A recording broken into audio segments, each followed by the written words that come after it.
16 दिसंबर 2024 की शाम लगभग 5 बजे के आसपास का वाकया रहा होगा। उत्तर प्रदेश के आगरा का एक इलाका लगता है टेडी बगिया, और टेडी बगिया का ही एक क्षेत्र है इस्लाम नगर।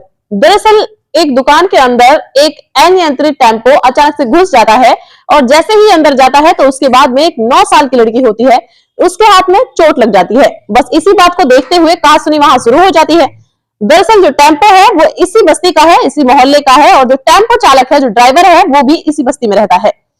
अब इस जिसके दुकान में टेम्पो गया था, उस व्यक्ति के बेटे के जब चोट लग जाती है तो वो पुलिस को सूचना देता है। कहता है कि साहब, मुझे रोज रोज इन लोगों ने परेशान किया हुआ है, मेरी मदद कर दीजिए। पुलिस आती जरूर है, लेकिन पुलिस मौके पर आकर पूरे मामले की जांच पड़ताल करने के बाद उसको लगता है कि शायद ये इतनी बड़ी बात नहीं है, और दोनों पक्षों में समझौता करा करके चली जाती है। समझौता हो जाता है, इस शर्त पर समझौता होता है कि भविष्य में कभी झगड़ा नहीं होगा।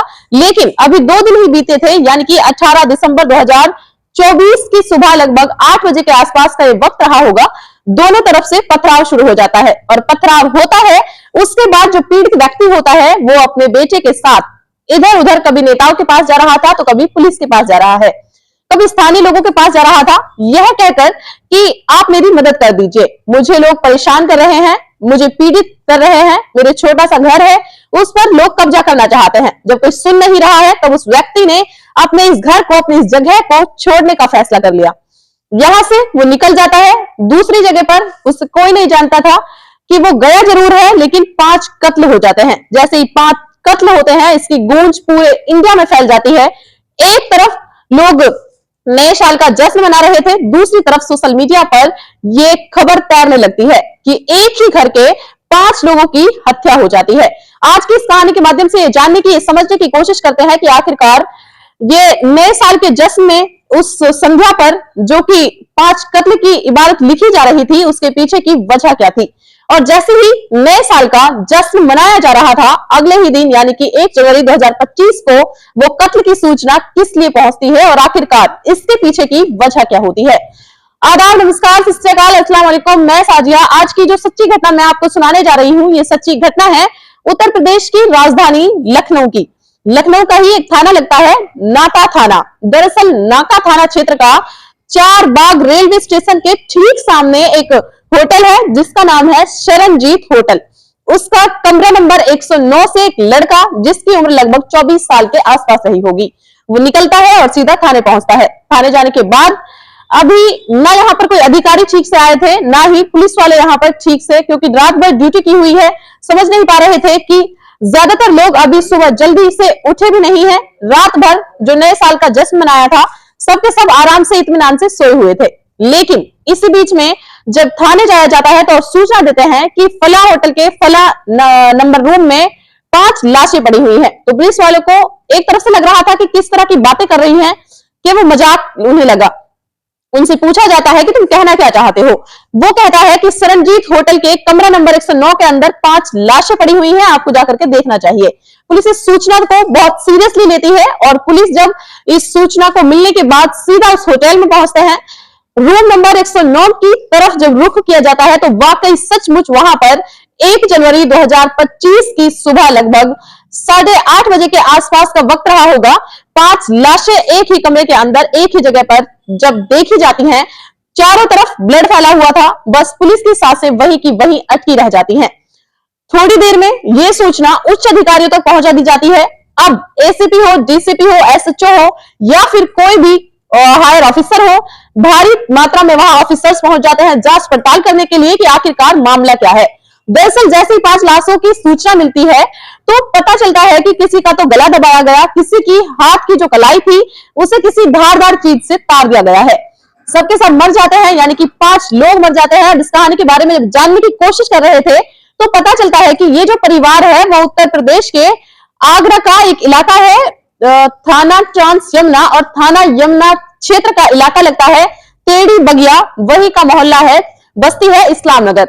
दरअसल ये वहां के रहने वाले हैं, जिस परिवार के जो मुखिया है, जिनका नाम मोहम्मद बदर उर्फ बदरुद्दीन होता है, जिनकी उम्र लगभग 50 साल के आसपास रही होगी। उनकी पत्नी है जिनका नाम आसमा है, जिनकी उम्र लगभग 46 साल के आसपास है। सबसे बड़ा वाला बेटा है जिसका नाम है अरशद, जिसकी उम्र 24 साल के आसपास होती है। इसके बाद उनकी बेटी होती है जो सबसे बड़ी है, जिसका नाम होता है अलीशा, उम्र उसकी 19 साल होती है। दूसरे नंबर की बेटी होती है रहीमन, जिसकी उम्र लगभग 18 साल होती है। तीसरे नंबर की बेटी होती है अक्सा, जिसकी उम्र 16 साल की होती है। और चौथे नंबर की बेटी आलिया, जिसकी उम्र 9 साल होती है। ये जो महिलाएं हैं इस घर की, यानी कि 4 बेटियां और पत्नी, उनकी लाशें पड़ी हुई हैं।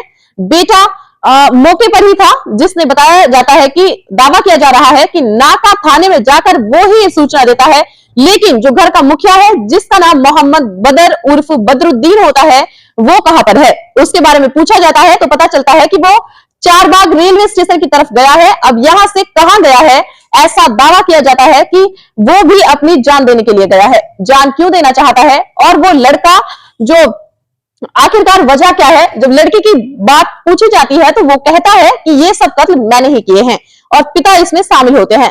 यानी कि पिता ने और बेटे ने, दोनों ने मिलकर 5 कत्ल कर दिए, 4 बहनों का और एक अपनी मां का।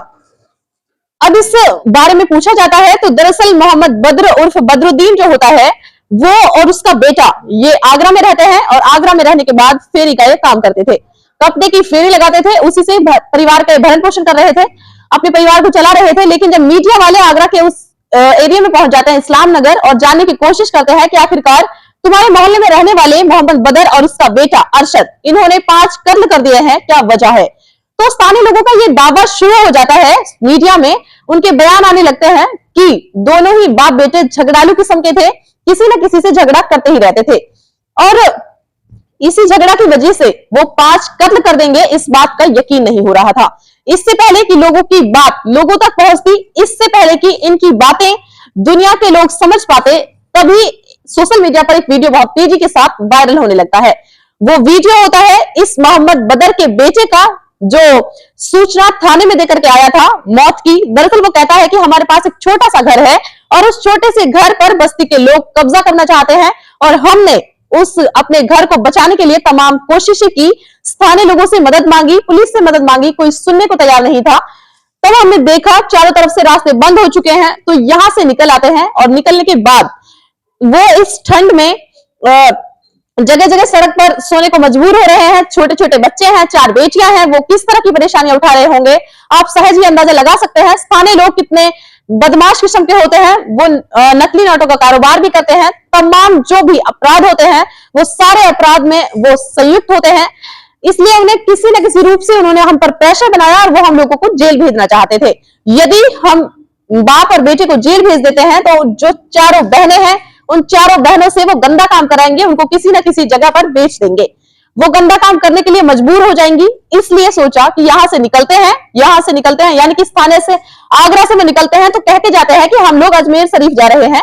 और अजमेर शरीफ जाते हैं या नहीं जाते, ये तो खैर जांच के बाद ही स्पष्ट हो सकेगा।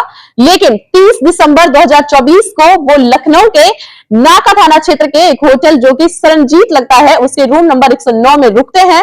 फिर वो 30 तारीख को वहां रुकते हैं। अगला दिन आता है, यानी कि 31 दिसंबर 2024 आता है और 31 दिसंबर दिन भर तो ठीक ठाक था, लेकिन जब शाम का वक्त होता है तो शाम के वक्त उन्होंने बाहर से खाना मंगवाया, खाने के साथ साथ शराब भी मंगवाई जाती है, ऐसा दावा किया जा रहा है, ऐसा मीडिया रिपोर्ट में आता है।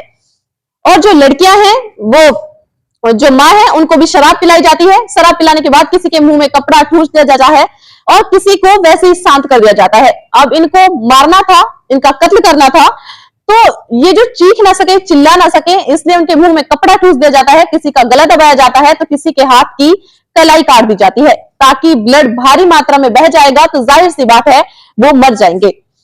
जब दिन निकलता है, दिन निकलने के बाद मोहम्मद बदर तो रेलवे स्टेशन की तरफ चला जाता है, ये कहते हुए कि मैं अपनी जान देने के लिए जा रहा हूं, और बेटा भी शायद वो भी अपनी जान देने की कोशिश कर रहा था या अपनी जान देना चाहता था, लेकिन वो शायद इतनी हिम्मत जुटा नहीं पाया, इसलिए सीधा पहुंच जाता है पुलिस स्टेशन और पुलिस स्टेशन जाकर पूरी कहानी बयां करता है। साथ ही उत्तर प्रदेश के मुख्यमंत्री योगी आदित्यनाथ से अपील करता है कि जिस तरह से आप कार्रवाई कर रहे हैं, आप ऐसे ही कार्रवाई करिए, और जो जमीन का टुकड़ा है जिस पर झगड़े की संभावना बनी हुई है, जिस पर कब्जे की बात बनी हुई है, उसे हम मंदिर के ट्रस्ट को देना चाहते हैं, उस पर मंदिर बना दिया जाए। अब वो हमारे जो भी दुख तकलीफ है इसको दूर किया जाए। जो भी हमें परेशान कर रहे थे, हमारे घर को लोग परेशान कर रहे थे, उनको किसी भी कीमत पर बख्शा ना जाए। ये भी दावा करता है कि जब हमने धर्म परिवर्तन की बात की, यानी कि मुसलमान से हिंदू बनने की बात जब हमने की, तो स्थानीय लोगों की इस तरह से गुस्सा आता है, इस तरह से उन्हें तकलीफ होती है कि इन्होंने बस परेशान करना हमें शुरू कर दिया और स्थानीय लोगों की परेशानी से बचने के लिए ही इन्होंने इस कदम को उठाने के लिए मजबूर होना पड़ा था। हालांकि पुलिस इस मामले की जांच पड़ताल में जुटी हुई है। साथ ही इस लड़के ने जो वीडियो में कुछ लोगों के नाम लिए थे, जिसमें रानू, आफ्ताब, अहमद, अजहर, सलीम, ड्राइवर और आरिफ, ऐसे कई नाम लिए जाते हैं। उन्होंने कहा कि ये सबसे ज्यादा हमें परेशान कर रहे थे स्थानीय लोग थे, बाकी जो आसपास के लोग थे वो एक ही कम्युनिटी से, एक ही समुदाय से, एक ही जाति से वो बिलोंग करते हैं और इसलिए इन्होंने एक जैसे होने की वजह से इन लोगों को समझते थे कि ये तो बांग्लादेशी हैं और बांग्लादेशी कहकर उनके घर पर कब्जा करना चाहते थे। उस लड़के ने यह भी दावा किया कि हम मोड़ पे रहने वाले बदायूं के हैं, बदायूं उसकी ताई रहती है, यदि ताई से जाकर बातचीत करोगे तो हमारे पास पूरे डॉक्यूमेंट्स हैं कि हम भारतीय ही हैं, लेकिन हमें जानबूझकर हमें ऐसा ट्रीट किया जा रहा था जैसे कि हम बांग्लादेशी हो और हम जब यहां से चले जाएंगे तो हमारा घर बचेगा और घर को ये लोग, स्थानीय लोग कब्जा कर लेंगे। उस लड़के ने योगी सरकार से अपील की है, इस मामले को उच्च स्तरीय जांच कराने की बात की है। हालांकि पुलिस इस मामले की जांच पड़ताल में जुटी हुई है, ये देखने के लिए कि आखिरकार उस मामले में असली वजह क्या है। हालांकि उस लड़के ने ये भी स्वीकार कर लिया है कि उसने अपने पिता के साथ मिलकर अपनी 4 बहनों और अपनी मां का कत्ल कर दिया है और इसकी सजा तो खैर उसको मिलेगी ही, लेकिन उसको किस बात पर ऐसा करने पर मजबूर किसने किया है, पुलिस को इसकी भी जांच करनी चाहिए। साथ ही पुलिस को ये भी जांच करनी चाहिए कि आगरा की उस पुलिस ने आखिरकार उस सूचना को, जो प्रथम सूचना मिलती है 16 दिसंबर 2024 की शाम 5 बजे के आसपास, उसे गंभीरता से क्यों नहीं लिया। 18 दिसंबर 2024 की सुबह जो 8 बजे सूचना मिलती है, उस खबर को इतनी गंभीरता से, इतनी सीरियसली क्यों नहीं लिया गया। वो कौन नेता थे जिनके पास जाकर वो अपने परिवार के रहमत की भीख मांग रहे थे, अचानक ही उन्हें बचाने की अपील कर रहे थे, आखिरकार उन्हें हेल्प क्यों नहीं मिली। इस मामले की प्रत्यक्ष जांच होनी चाहिए, एक एक पहलू की जांच होनी चाहिए और जो भी दोषी हो उनके खिलाफ कड़ी से कड़ी कार्रवाई होनी चाहिए।